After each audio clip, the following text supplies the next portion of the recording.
un exercice pour ceux qui viennent de finir le second degré, mais en fait, je pense qu'on pourrait le faire même sans parler du second degré. J'ai une fonction f de x égale ax2 plus bx plus c, et je suppose que l'équation f de x égale 0, pardon, f de x égale x, je vais supposer que cette équation-là n'a pas de solution.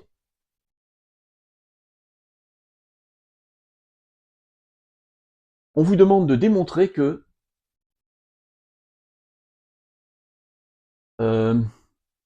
f de f de x égale x n'a elle aussi pas de solution.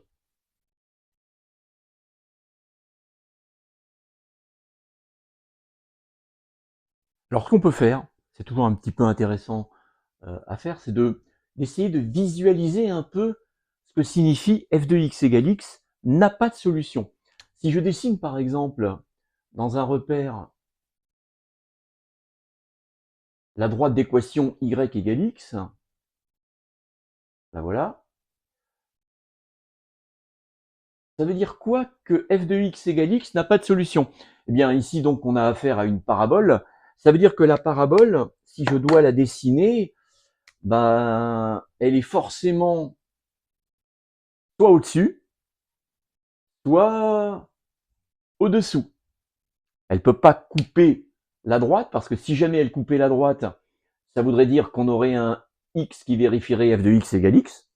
Donc elle est soit tout le temps au-dessus, soit tout le temps au-dessous. Donc au-dessus, ça signifie une inégalité, donc supérieure, et au-dessous, ça va signifier inférieur. Donc on va supposer, il va y avoir deux cas à faire, mais ce sera deux fois la même chose.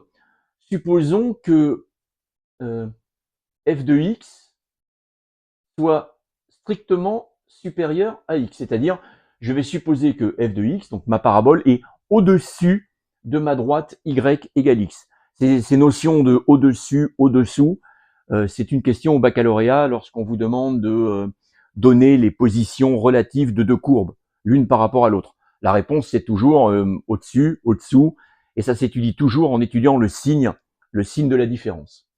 Donc je vais supposer que f de x est supérieur à x, et attention, pour tout x, quel que soit x, appartenant à R. Strictement supérieur, parce que ça ne peut pas être égal. Si j'ai f de x strictement supérieur à x, en particulier, puisque c'est vrai pour tout x, c'est vrai aussi pour f de x.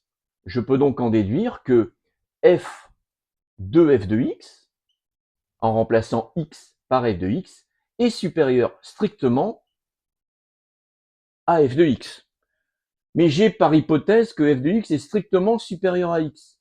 J'obtiens donc que f de x est strictement supérieur à f de x, qui elle-même est strictement supérieure à x. Qu'est-ce que ça signifie?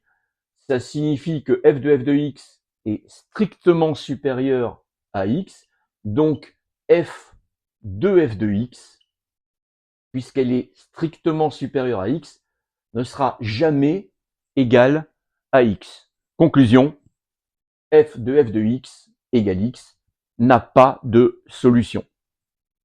Il resterait à faire le deuxième cas, le cas où f de x est strictement inférieur à x. C'est exactement la même chose, vous pouvez essayer de le faire, ça pose aucun problème.